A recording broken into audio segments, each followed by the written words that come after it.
ஜெயலலிதா கெட்டவங்க நல்லவங்க எல்லாம் நான் சொல்ல வரல. அவங்க ஒரு தனி லேடி. உங்களை நம்பி வீட்டுல வச்சு அவங்கள நீங்க ஒட்டுமொத்தமா உங்க கூட்டமே நீங்க ஒரு 18-20 பேரு, அந்த தனி அம்மா என்ன பண்ண முடியும் உங்களால பிசிக்கலா?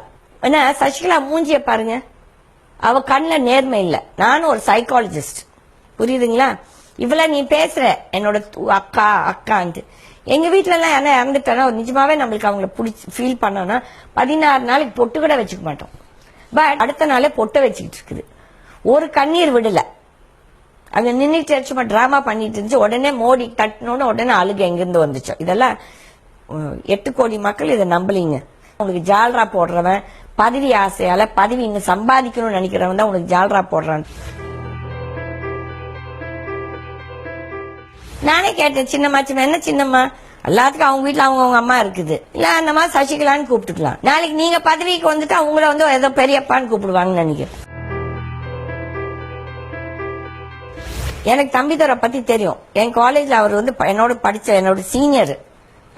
இவன் எப்படி வாழ்ந்தான், இவனோட பேக்ரவுண்ட் என்ன எல்லாம் தெரியும். நான் ஒரு ஆள் சொல்லல, ஒட்டுமொத்த மக்களுக்கும் தெரியும்.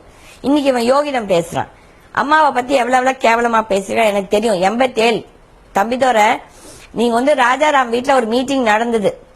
இதே ஜெயலலிதாவை நீங்க என்னெல்லாம் கேவலமா பேசுறீங்க, நான் விட்னஸ் அதுக்கு. நீங்க வேணா மறந்துடலாம், காசு பணத்துக்காக, நாங்களாம் மறக்க மாட்டோம்.